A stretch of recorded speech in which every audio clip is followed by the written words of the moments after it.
కానీ రేవంత్ రెడ్డి వచ్చి తెలంగాణ తల్లిని మార్చిండు. మీరు అందరు చూసిండు కదా, తెలంగాణ తల్లిని మార్చిండు.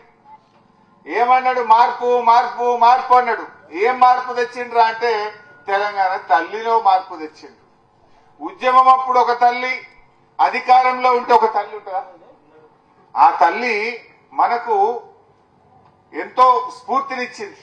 ఆ తల్లి ఉద్యమాల బాట పట్టించింది.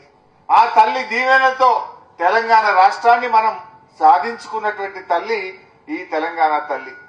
కానీ దురదృష్టం ఏంటంటే రేవంత్ రెడ్డి రాగానే ఈ తల్లిని మార్చే ప్రయత్నం చేసిండు. ఏమొస్తే తల్లిని మారిస్తే ఏమనంటే ఏమంటాడు?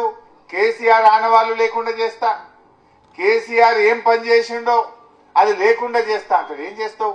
రైతు బంధు బంద్ చేస్తావా? కళ్యాణ లక్ష్మి బంద్ చేస్తావా?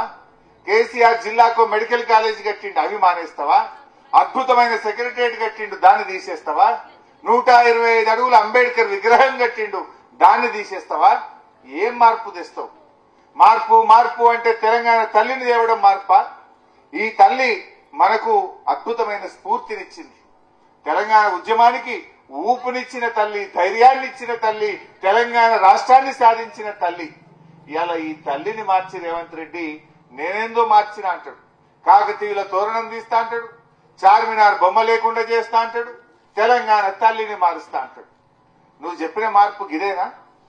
నువ్వేం చెప్పినావు? తెలంగాణ ప్రజల బతుకుదెరువు మారుస్తా అన్నావు. అందులో మార్చిందైతే ఏం లేదు. రేవంత్ రెడ్డి వచ్చినాక ఇవాళ ప్రజలు కన్నీళ్లు పెట్టుకుంటున్నారు, ప్రజలు కష్టాలు పడుతున్నారు, ప్రజలు బాధపడుతున్నటువంటి పరిస్థితి వచ్చింది. ఆనాడు కేసీఆర్ ఉన్నప్పుడు బంగారమూల కరెంట్ వస్తుండే, బంగారమూల నీళ్లు వస్తుండే. కేసీఆర్ ఉండగా సర్కార్ దవాఖాన పోతే బిడ్డ కాన్పు చేసి అన్నం పెట్టి కేసీఆర్ కిట్ ఇచ్చి తల్లిని పిల్లని ఇంటికాడ దించిపించాడు. రేవంత్ రెడ్డి రాగానే కేసీఆర్ కిట్ బంద్ అయిపోయింది. సర్కారు దవాఖానకు పోమంటే నేను రాను బిడ్డో సర్కారు దవాఖాన, కానీ పాత రోజులు వచ్చినాయి. మళ్ళా మీరు కూడా ఇవాళ ఆలోచన చేయాల్సినటువంటి అవసరం ఉంది.